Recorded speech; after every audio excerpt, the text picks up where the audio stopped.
Assalamualaikum warahmatullahi wabarakatuh.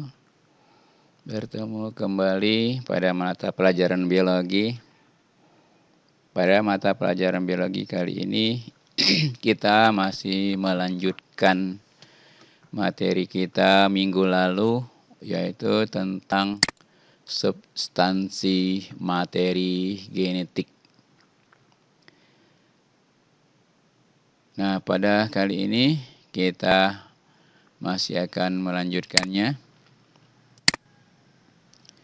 Ke minggu kemarin kita sudah sampai pada pembicaraan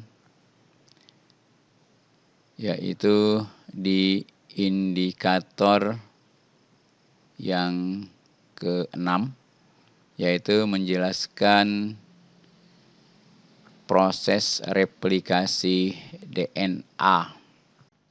Pada minggu lalu kita sudah berbicara tentang DNA.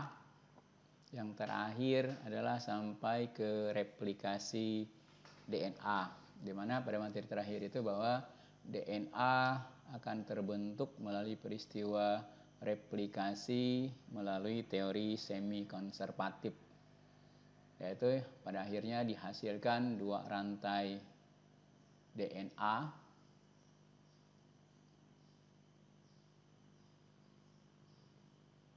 Nah, maka untuk pertemuan kali ini kita lanjutkan ke substansi genetik berikutnya, yaitu tentang RNA. Nah, jadi substansi genetik yang ada di dalam kromosom sel A juga ada RNA. Nah, kita lihat apa itu RNA. Nah, RNA merupakan singkatan dari ribosa nukleat asid. Itu yang dalam bahasa Inggrisnya.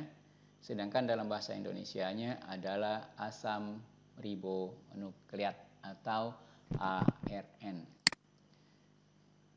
Nah, senyawa kimia penyusun RNA, kalau kita perhatikan secara keseluruhannya, itu hampir sama dengan yang ada pada DNA, yaitu dia disusun oleh polinukleotida. Nah, cuman bedanya adalah di rantai. Kalau DNA kemarin merupakan rantai ganda, sedangkan RNA ini merupakan rantai tunggal. Jadi nanti basa nitrogennya tidak berpasangan. Ya, kalau DNA kemarin kan basa nitrogennya berpasangan antara basa nitrogen pada sense dengan antisense. Nah, kita lihat nanti lebih jauh bagaimana. Nah, struktur penyusunnya sama, ada fosfat, kemudian ada gula pentosa. Nah, bedanya gula pentosanya kalau DNA kemarin adalah deoksiribosa, kan ya. Nah, sekarang gula pentosa pada pada RNA ini adalah ribulosa. Kemudian yang ketiga adalah basa nitrogennya. Nah, basa nitrogennya kalau kita lihat terdiri dari dua juga sama, purin dan pirimidin. Purinnya ada adenin, ada guanin, sedangkan pirimidin ada sitosin, ada urasil. Nah, maka dengan demikian di sini ada perubahan, yaitu di basa nitrogen pirimidinnya. Nah, kalau kemarin di pirimidin di ADN atau DNA itu adalah timin dan sitosin. Nah, sementara pada adalah sitosin dan urasil. Nah, itu susunan polinukleotidanya dari RNA. Kita lanjut. Nah, ini rantai tunggalnya tadi akan berbentuk seperti ini. Ya. Jadi hanya ada satu rantai ke bawah, ya. Tapi tetap disusun oleh yang bulat ini adalah fosfat, segi 5 adalah gula pentosa. Ingat gula pentosanya berupa ribulosa. Kemudian berikutnya adalah basa nitrogen. Nah, basa nitrogennya ini terdapat perbedaan tadi pada pirimidinnya, yaitu dia tidak ada timin tapi yang ada urasil. Baik, nah berikutnya kita lanjut sama dengan DNA. Kalau DNA kemarin juga terjadi pembentukan DNA yang disebut dengan replikasi. ARN, proses pembentukan ARN ini disebut dengan transkripsi. beda ya. Jadi ada replikasi jadi membentuk replika sama susunannya. Sedangkan di sini adalah transkrip. Transkrip adalah artinya melalui terjemahan. Nah, kita lihat bagaimana proses transkripsi pada proses pembentukan ARN ini. Nah, perhatikan di sini untuk proses pembentukan ARN ini tetap kita membutuhkan DNA. Jadi DNA itu tetap dipakai baik untuk pembentukan DNA maupun pembentukan RNA. Nah, kita ketahui DNA kemarin merupakan rantai ganda. Nah, untuk proses transkripsi ini pertama tadi melalui proses pemutusan ikatan hidrogen. Sama halnya dengan replikasi DNA kemarin, untuk pemutusan ini juga dibutuhkan enzim helikase. Oke, perhatikan mulai putus ikatan hidrogennya oleh enzim helikase. Ya. Sehingga pada akhirnya nanti terbentuk dua buah rantai. Ya. Jadi terbentuk dua rantai. Kita lihat, jadi ini. Nah, ya. Ya, terbentuk dua rantai tunggal yang terpisah, ya, yaitu berupa rantai sense dan rantai antisense. Nah, kita lihat apa yang terjadi pada rantai sense dan antisense ini untuk transkripsi DNA. Nah, perhatikan di sini. Rantai sense DNA akan membentuk RNA dengan pasangan basa. Jadi nanti rantai sense akan membentuk RNA dengan pasangan basa nitrogen yang sesuai dengan ya, G itu berpasangan dengan S, A berpasangan dengan U. Nah, perhatikan di sini. Pada waktu pembentukan DNA kemarin, maka A itu berpasangan dengan T. Tetapi pada pembentukan RNA, A pada DNA itu akan berpasangan dengan U pada RNA. Ya. Nah, kenapa hal ini terjadi? Karena ingat tadi bahwa di pirimidin RNA itu tidak ada T, tetapi yang ada urasil atau U. Nah, sedangkan rantai antisensenya diam, tidak melakukan aktivitas. Jadi, di sini yang bekerja hanyalah rantai sense. Dia berperan sebagai cetakan. Ya, kita lihat. Rantai sense asam basa nitrogen T akan memanggil A, S akan memanggil G, G akan memanggil S, A akan memanggil U, T tetap memanggil A, T memanggil A, G memanggil S, A memanggil U, S memanggil G. Nah, itu ARN yang terbentuk. Jadi perhatikan, ini ada perbedaan nanti ya. Nah, ini perbesar.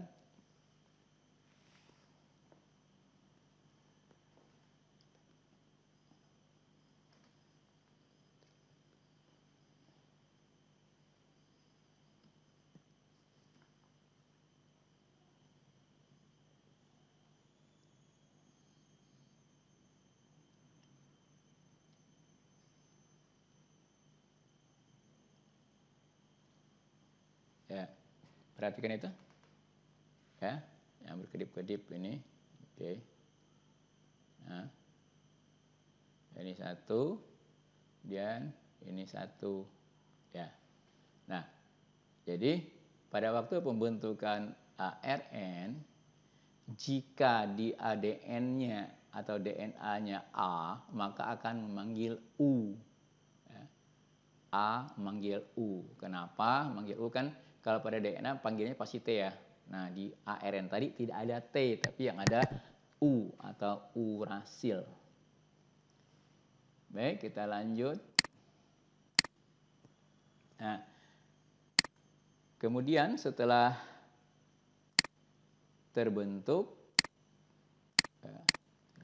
terbentuk ini, setelah terbentuk ya rantai ARN tadi, tapi masih dalam keadaan nukleotidanya ya, masih dalam keadaan sendiri-sendiri, masih keadaan sendiri-sendiri. Jadi belum bergabung antara nukleus 1 kedua, ketiga, keempat, kelima, dan seterusnya. Masih belum bergabung, dia masih berupa sendiri-sendiri, yaitu berupa nukleotida.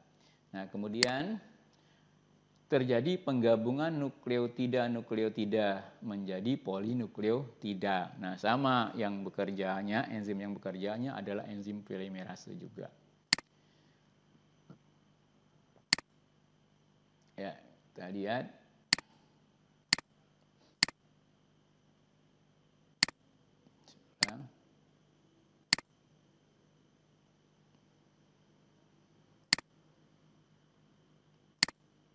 Ya. Nih, perhatikan dia mulai terbentuk. Nah, ini ikatannya, ya. Ikatannya mulai terbentuk. Ya, pasti sampai akhir nanti terbentuknya. Oke, silakan perhatikan ulang. Ini awalnya masih dalam keadaan mono nukleotida atau hanya terdiri satu nukleotida, jadi nukleotidanya belum bergabung menjadi polinukleotida. Nah, kemudian dengan bantuan enzim,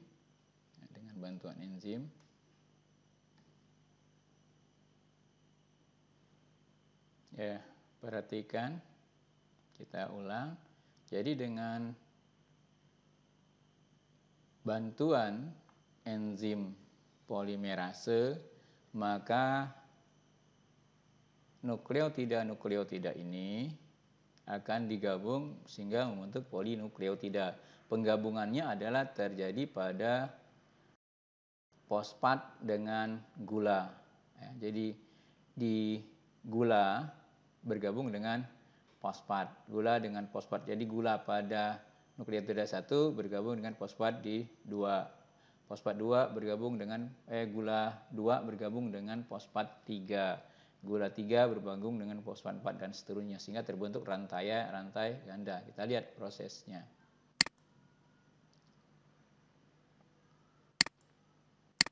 Ya. Ya, jadi langsung terbentuk ini. Kita ulang pelan-pelan. Ya. Jadi sini ya terbentuknya ya, sini terbentuknya ikatannya. Kita lihat. Nah, mulai. Oke. Ya. Tinggal terus sampai di sini. Ya, jadi nanti terbentuklah ikatan polinukleotida. Yang bekerjanya tadi apa? Enzim polimerase. Jadi dari mono menjadi poli. Mononukleotida menjadi polinukleotida. Maka enzimnya enzim polimerase. Itu untuk mudah ingatnya.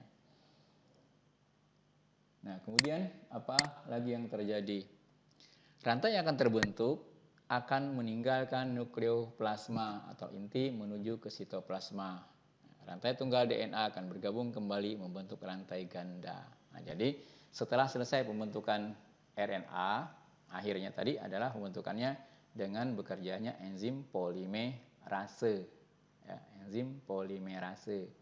Enzim polimerase adalah enzim yang berfungsi untuk menggabung nukleotida yang terbentuk pada ARN menjadi polinukleotida. Nah, setelah rantai RNA itu terbentuk, maka dia akan meninggalkan inti menuju ke sitoplasma.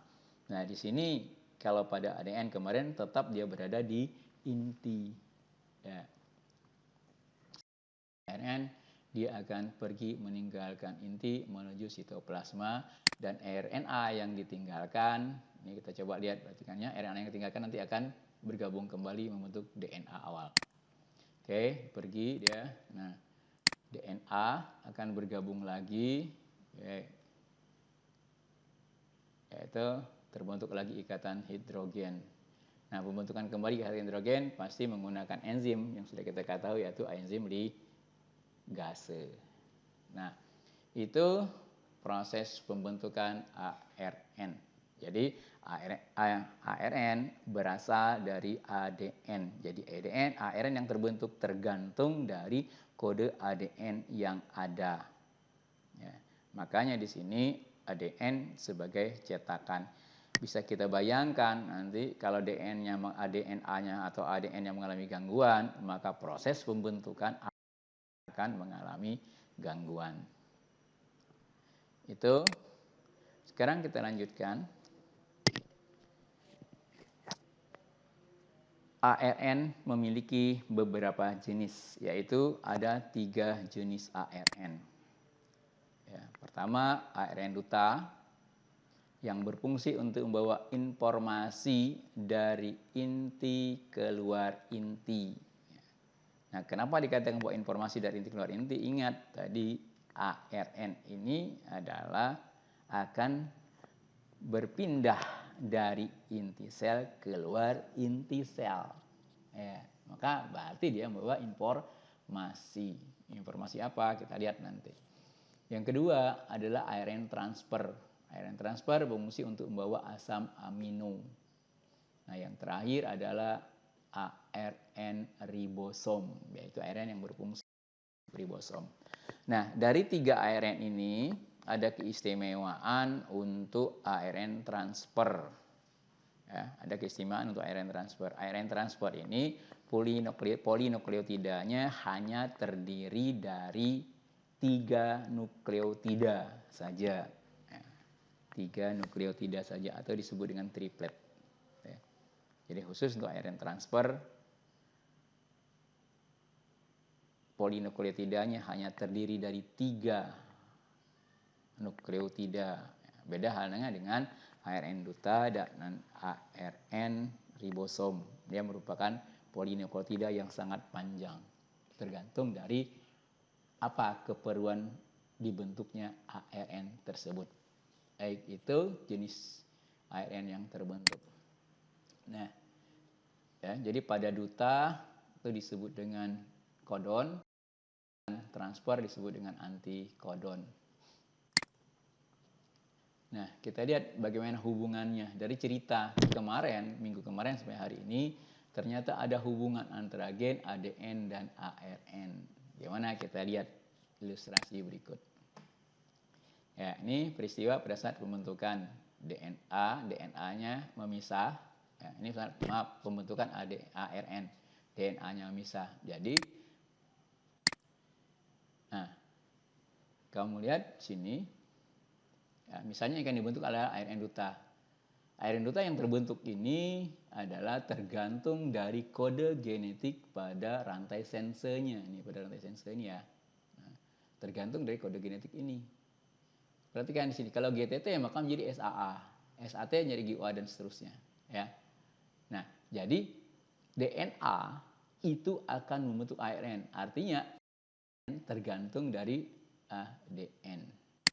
Oke, keluar meninggalkan inti. Ya. Nah, ini tadi 3 tripletnya. Jadi kalau nanti pada ARN transfer yang dibentuk, nah maka ini ya. Step 33 menjadi 1, 33 menjadi 1. Oke. Juga sama, dia pergi keluar inti. Oke. Setelah selesai bentukan, maka dia akan bergabung. Ya. Baik, setelah kita berbicara tentang replikasi DNA minggu kemarin dan minggu ini kita sudah sampai ke transkripsi RNA, itu proses pembentukan RNA, dan sudah mengetahui bagaimana hubungan antara gen, DNA, dan RNA. Sekarang kita coba simpulkan bagaimana sih sifat-sifat DNA. Nah, dari hasil pembicaraan kita minggu kemarin bahwa DNA disusun oleh nukleotida, berbentuk rantai ganda terpilin, berfungsi untuk menentukan sifat individu, kemudian mengendalikan sintesis protein, letaknya di nukleoplasma atau dalam inti, jumlahnya tetap. Nah, itu untuk sifat DNA. Sedangkan RNA memiliki sifat disusun oleh nukleotida, kemudian basa nitrogen pirinnya berupa sitosin dan urasil. Rantai tunggal terdapat menggunakan rantai tunggal terdapat di nukleoplasma dan di sitoplasma. Nah, nukleoplasma tadi pada waktu sintesisnya, waktu transkripsinya, sementara di sitoplasma pada waktu dia bekerja untuk sintesis protein. Kemudian terdiri dari 3 jenis ARN ini, yaitu duta, transfer, dan ribosom. Jumlahnya tidak tetap, tergantung dari jumlah protein yang akan dibentuk. Kemudian berperan pada sintesis protein. Nah, itu sifat-sifat DNA dan RNA. Nah, sekarang mari kita lanjutkan materi kita, yaitu tentang sintesis protein. Nah, sebelum kita sampai ke sintesis protein, kita akan membicarakan terlebih dahulu tentang kode-kode genetik. Karena pada sintesis protein ini itu diperlukan kode-kode genetik yang digunakan untuk memanggil asam amino pada waktu sintesis protein ini.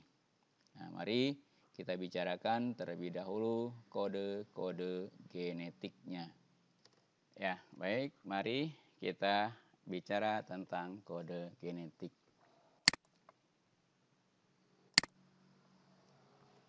Nah, di dalam DNA kita ketahui terdapat 4 buah basa nitrogen yang terdiri adenin, guanin, timin, dan sitosin. Nah, basa-basa nitrogen ini dijadikan kode, ingat, dijadikan kode perintah, kode-kode perintah yang dilakukan oleh inti untuk disampaikan pada waktu proses pembentukan sintesis protein. Nah, melalui kode-kode inilah maka kita dapat menentukan jenis asam amino yang akan dibentuk dalam protein itu. Karena kita ketahui bahwa protein pada waktu kita materi di kelas 11 kemarin, pada waktu berbicara tentang zat makanan, kita ketahui bahwa protein itu disusun oleh asam amino. Nah, untuk menentukan protein ini, maka harus ada perintah. Nah, perintah itu akan disampaikan melalui kode-kode tertentu. Nah, kode-kode itulah yang terdapat pada DNA. Jadi, jenis protein yang akan dibentuk nanti ditentukan oleh kode-kode yang ada pada DNA-nya. Nah, sementara kita ketahui bahwa jumlah asam amino itu seluruhnya ada 20 jenis. Ada 20 jenis. Nah, kalau kita menggunakan kode yang ada, yang kodenya hanya ada 4 kode pada DNA, yaitu adenin, guanin, timin, dan sitosin, maka tentunya kalau kita hanya menggunakan 1 kode, maka kode yang dapat digunakan hanya ada 4.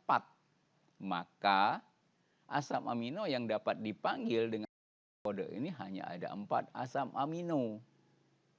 Maka tentunya kalau menggunakan 1 kode, maka asam aminonya tidak akan ditemukan keseluruhannya. Yaitu hanya ada 4 yang dapat kita panggil. Maka untuk bisa memanggil ke-20 jenis asam amino itu, maka 4 kode tadi harus dikombinasikan tentunya, supaya ke-20 jenis asam amino dapat dipanggil. Nah, berapa kombinasi hurufkah yang dapat kita gunakan? Nah, coba kita lihat ilustrasi ini. Kalau kita menggunakan 2 kode, maka hanya dapat kita temukan 16 asam amino. Menggunakan 2 kode AA, AG, AU, AS, gitu kan ya. Nah, maka hanya ada 16 asam amino. Nah, sementara asam aminonya tadi hanya asam aminonya ada 20 jenis. Maka masih kurang 4 jenis. Nah, maka tentunya kita tidak bisa menggunakan kode dengan menggunakan kombinasi 2 kombinasi. Karena kalau menggunakan 2 kombinasi, maka asam amino yang terpanggil hanya bisa 16.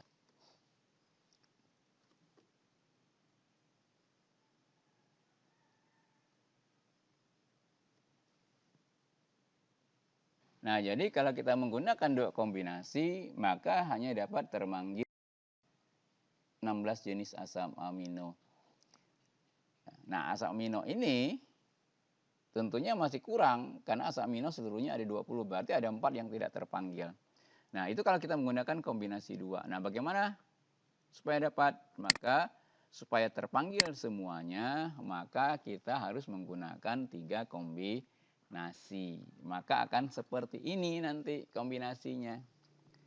Nah, kode-kode yang digunakan ini adalah untuk memanggil asam amino. Nanti kita lihat dari hasil cerita kita sebelumnya tadi bahwa ARN itu ada 3. Ada ARN transfer, ARN duta, dan ada ARN ribosom. Nah, di dalam sintesis protein ini tentunya harus ada ARN transfer atau transport, yaitu yang membawa asam amino. Nah, maka yang akan bisa dipanggil supaya ke-20 jenis asam amino itu dapat terpanggil adalah berarti kode pada ARN dutanya dan ARN transfernya harus match atau harus sesuai. Nah, maka supaya sesuai maka harus ada minimal 20 nama untuk memanggil ke-20 asam amino itu. Nah, bagaimana kalau kita menggunakan 3 kombinasi? Nah, kalau kita menggunakan 3 kombinasi seperti ini, maka akan dapat memanggil 64 jenis nama untuk memanggil asam amino. Sementara kita ketahui bahwa asam aminonya hanya 20. Nah, maka dengan demikian, satu asam amino dapat dipanggil menjadi lebih dari 1 nama nanti. Kita lihat, lebih dari 1 nama.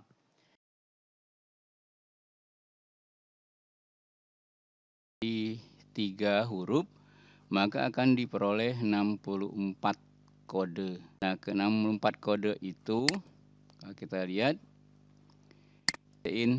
nah, ini asam amino yang akan dipanggilnya. Ya. Ini asam amino yang akan dipanggilnya. Nah, tetapi dari ke 64 nama ini, ya, nama ini, ada 3 kode yang digunakan secara khusus, yaitu kode untuk memulai, ya, dan kode untuk berhenti. Ya, ada kode untuk memulai dan kode untuk berhenti. Nah, kode untuk berhenti yaitu ada 3 kode, yaitu UAA, UAG, dan UGU. Jadi kalau nanti di ujungnya itu adalah berakhiran ini, berarti sintesis protein akan selesai. Nah, kemudian ada kode untuk memulainya. Ya, ini akan berakhir, ini akan memulai. Jadi kalau memulai, itu dimulai itu dengan selalu di AUG atau metionin. Itu adalah kode mulai. Nah, kemudian akan diakhiri dengan kode berhenti. Nah, kode berhentinya ada 3 tadi, yaitu UAA, UAG, dan UGA. Ya, nah itu. Nah, sehingga kode genetik untuk memanggil protein ini dapat kita ringkas sebagai berikut. Nah, ini dia. Nah, di sini akan kelihatan bahwa dari ke-20 asam amino itu namanya pasti lebih dari 1. Karena tadi ada 64 pemanggil. Ya. Dari 64 itu kita kurang 3 khusus untuk yang stop. Ya, khusus untuk yang stop. Ya, yang stop tadi kita lihat bahwa stop itu ada 3 kode pemanggil. Ini yang stop. Ya, ada 3, berarti 64 kurang 3 itu tinggal 61. Nah, dari 61, satunya digunakan untuk start. Nah, start itu sama dengan metionin. Jadi, setiap protein yang akan dibentuk, pasti asam amino awalnya adalah metionin. Ya. metionin. Nah, nih jadi selalu awal nanti akan ada metionin ya, nih. Selalu diawali dengan AUG ya, AUG itu start tadi. Nah, metionin ada 2 nama bahkan ya, yaitu AUA dan AUG. Nah, awalnya selalu diawali dengan AUG ya. Nah, itu untuk kode-kode genetiknya.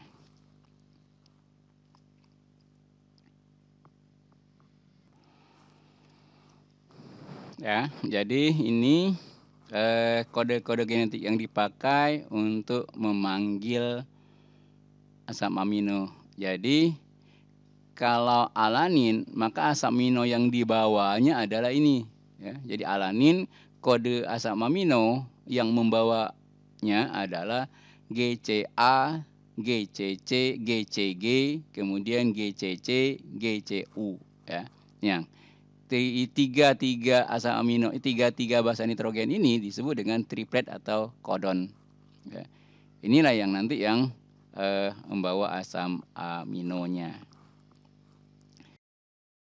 Nah, itu untuk kode genetik. Jadi kode-kode genetik yang digunakan untuk memanggil asam amino dan membawa asam amino itu ada 20 asam amino dengan 64 kode memanggil. Dari 64 kode memanggil itu 61 digunakan untuk nama, sedangkan 3 kode digunakan untuk kode berhenti. Baik, mari kita lanjutkan ke sintesis proteinnya. Ya, sintesis protein. Nah, bagaimana sintesis protein itu berlangsung? Kita lihat penjelasan berikut ini. Ya. Nah, sintesis protein itu diawali dengan tahap transkripsi. Ingat kemarin transkripsi adalah proses pembentukan RNA. Nah, RNA yang dibentuk itu adalah 3 jenis RNA, RNA duta, RNA transfer, dan RNA ribosom. Nah, pada proses sintesis protein, transkripsinya khusus untuk transkripsi ARN duta. Nah, kita lihat bagaimana ceritanya untuk transkripsi ARN duta ini. Nah, sama dengan proses pembentukan ARN yang lain, bahwa itu akan dimulai oleh pemutusan ikatan hidrogen oleh enzim helikase. Ulang, diawali dengan pemutusan ikatan hidrogen oleh enzim helikase. Nah, yang diputuskan ikatan hidrogen di mana? Yaitu ikatan hidrogen yang terdapat pada ADN yang ada di inti sel. Nah, kita lihat cerita pemutusannya ya, untuk transkripsi ini. Nah, perhatikan mulai lepas. Nah, ini ikatan-ikatan hidrogennya pada ADN akan putus sehingga DNA yang double helix berubah menjadi rantai tunggal. Nah, berubah menjadi rantai tunggal. Kita ketahui kemarin DNA itu ada 2, yaitu sense dan antisense. Ya, jadi dengan diputuskannya ikatan hidrogen pada DNA ini, maka DNA berubah menjadi rantai tunggal yang terpisah. Ya, rantai tunggal yang terpisah. Terpisah antara rantai sense dan rantai antisense. Nah, kita lihat berikutnya. Nah, rantai DNA pada sense itu akan membentuk RNA duta dengan pasangan basa nitrogen yang sesuai. Sedangkan yang rantai antisensenya akan diam. Nah, jadi pada peristiwa transkripsi untuk ini yang bekerja hanyalah ADN sense yang digunakan. Antisensenya tidak beraktivitas. Nah, kemudian kode DNA yang memanggil RNA duta ini adalah sesuai dengan pasangannya. Ingat kemarin, Kalau basa nitrogen pada DNA sensenya adalah A, maka ARN yang berpasangannya adalah dengan U.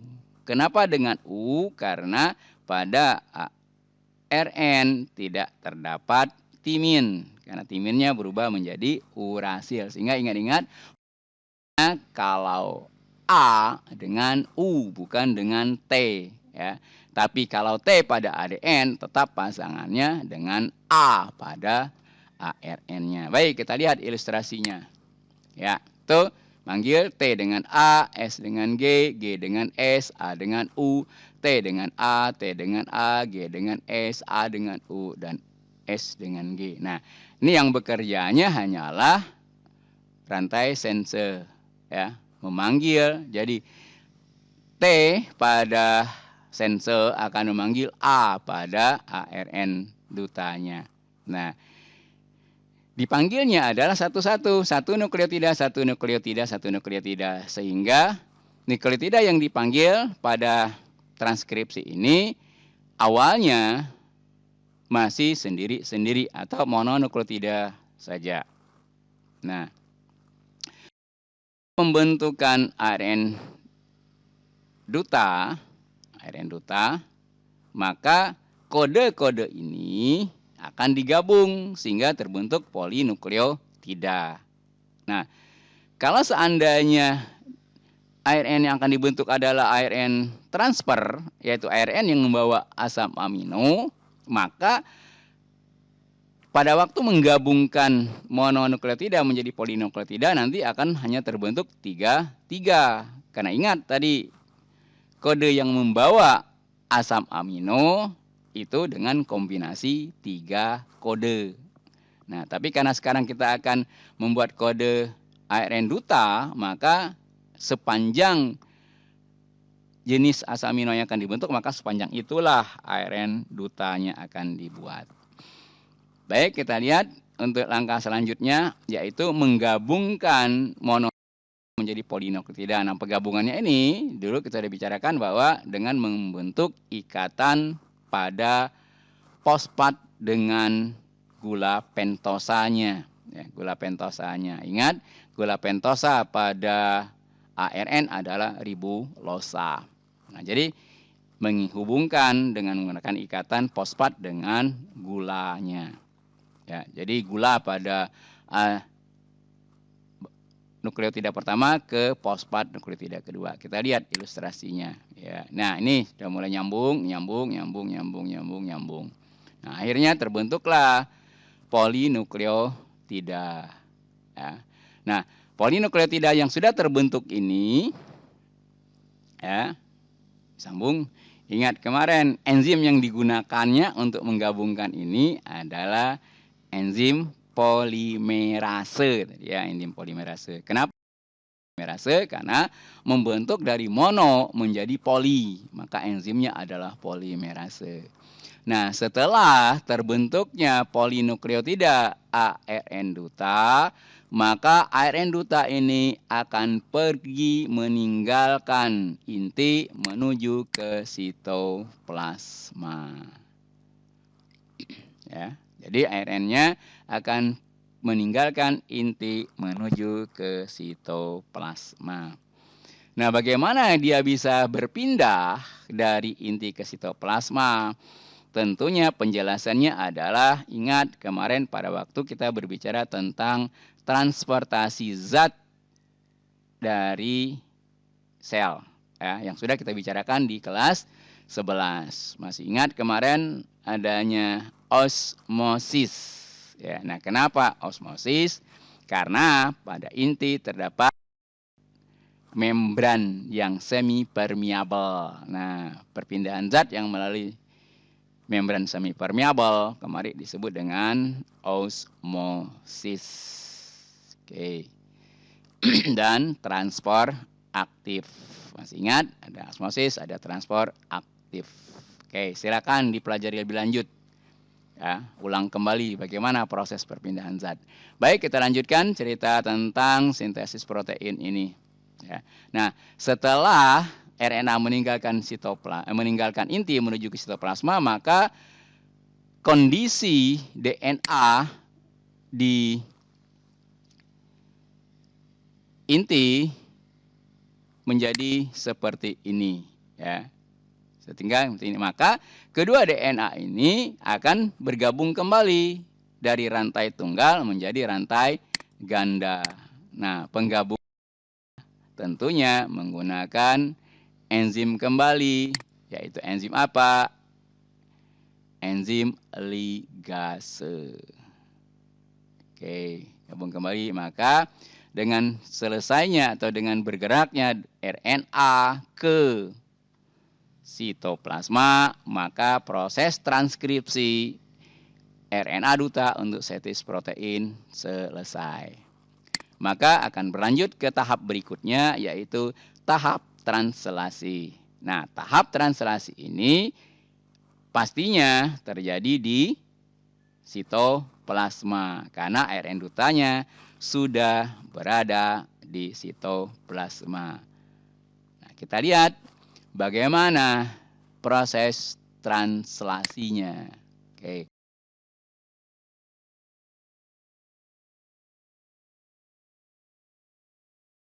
Waktu kita berbicara tentang organel-organel sel di kelas 11 kemarin, bahwa salah satu organel yang berperan pada proses sintesis protein adalah ribosom. Nah, ribosom itu memiliki struktur seperti ini. Jadi ribosom ada dua bagian, bagian yang besar dan bagian yang kecil. Nah, bagian yang besar terdapat 3 ruang. Ya, ruang pertama yang disebut dengan asid, atau ruang A, yaitu adalah ruang untuk masuknya ARN duta ke dalam ribosom. Ya. Nah, awalnya nanti kita lihat bahwa ribosom ini, kalau dia tidak melakukan proses sintesis protein, maka ribosom besar dengan ribosom kecil itu akan terpisah. Jadi nyatu. Nah, dia baru nyatu nanti pada saat akan dibentuknya sintesis protein. Nah, ruang berikutnya adalah ruang P atau sit P. Nah, ruang ini adalah untuk menggabungkan ARN duta dengan ARN transfer. Ya, jadi duta tadi akan memanggil ARN yang membawa asam amino atau ARN transfer. Nah, di ruang terakhir adalah ruang E, ruang exit, ruang keluar. Nah, begitu dia sampai ke ruang ini, maka ARN transfer dengan asam amino yang dibawanya akan misah. Akan misah. Jadi akan misah, terjadi pemisahan antara ARN transfer, ARN duta, dan asam aminonya. Nah, untuk lebih jelasnya proses sintesis protein di translasi ini, mari kita ikuti. Nah, mari kita ikuti cerita bagaimana sintesis protein berlangsung di tahap translasi ini. Baik, mari kita ikuti. Nah, ini kondisi awalnya. Ingat tadi, sebelum terjadinya sintesis protein di translasi ini, ya, bahwa ribosom itu ada 2 ruangan, ada 2 bagian, bagian besar yang ini dan bagian kecil yang ini. Nah, di bagian besar ada 3 ruang, ruang A, ruang P, dan ruang E. Ruang A tadi adalah tempat penggabungan atau masuknya ARN duta. Ya, kemudian ruang P adalah tempat penggabungan ARN transfer dengan ARN duta.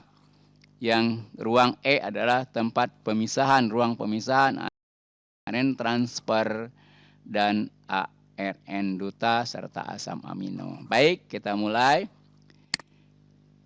Oke, nah ini terjadi penggabungan. Ya, ingat kodenya. Kenapa dia bergabung? Karena sudah masuk kode ARN duta berupa AUG. Ingat tadi AUG adalah merupakan kode start atau mulai. Jadi kode ini adalah tanda bahwa sintesis protein untuk translasi dimulai. Ya, nah AUG. Nah AUG ini tentunya tadi adalah asam aminonya metionin. Selain dia berfungsi sebagai untuk memanggil metionin, dia juga sebagai kode tanda mulai. Nah, jadi ARN transfernya, ARN dutanya akan masuk bergabung dengan ribosom. Di mana mulai bergabungnya? Masuknya adalah di ruang A. Oke. Nah, kemudian ini akan terus bergeser ya, setelah masuk ARN duta ini akan terus bergeser dari ruang A ke ruang P, nanti ke ruang E. Nah, sekarang dia berada sudah di ruang A, yaitu tempat mulai masuknya kode ARN duta. Nah, jadi masuknya kode ini secara perlahan 333 secara bergesernya. Kita lihat. Nah, berikutnya adalah asam amino AUG kode genetik pada ribosom tadi, pada ribosom ARN pada ARN duta tadi akan bergeser ke site P. Nah, begitu site P maka ARN transfer yang bawa asam amino akan bergabung dengan dia. Nah, ini tadi kita lihat sebelumnya bahwa nah ini adalah B. Ini akan memanggil, jadi intinya gini. Kode-kode ARN duta ini akan memanggil ARN transfer. ARN transfer akan membawa asam amino. Jadi ARN transfer membawa asam amino akan dipanggil untuk bergabung di ribosom. Ya. Nah, karena AUG nanti gabungnya di mana? Gabungnya ada di P-site. Ya, kita lanjut. Oke, nah dia bergerak ke P-site, maka ARN transfer yang membawa asam amino akan bergabung. Ya, ini kita misalkan AUS tadi membawa asam amino B. Asam amino B-nya pasti metionin. Nah, sengaja menggunakan kode-kode ini dulu, ya. Supaya mudah.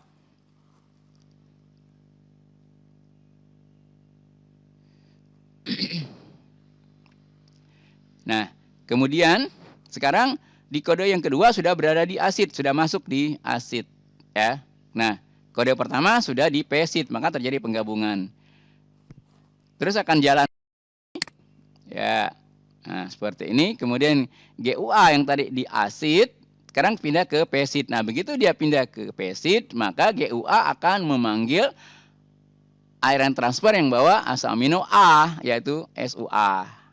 Nah, yang asam amino B tadi yang dibawa oleh AUS itu akan bergeser ke atas exit, ya.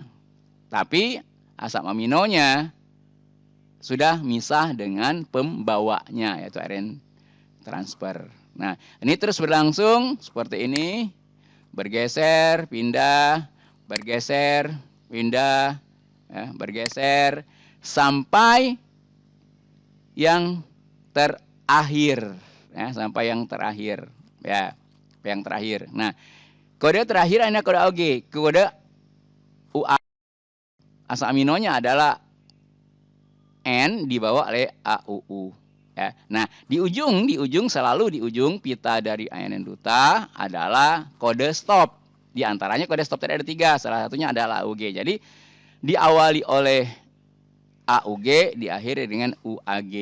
Nah, dengan akhirnya di UAG, maka dia akan terus bergeser. Kemudian begitu AUG ini, UAG ini sampai di exit, dia terus bergerak. Nah, jadi pada waktu dia berada di P-site tidak memanggil lagi. Kenapa? Tidak ada yang kode yang bisa bergabung dengan dia. Karena tadi tidak ada kode asam amino untuk UAG. Karena itu merupakan kode stop.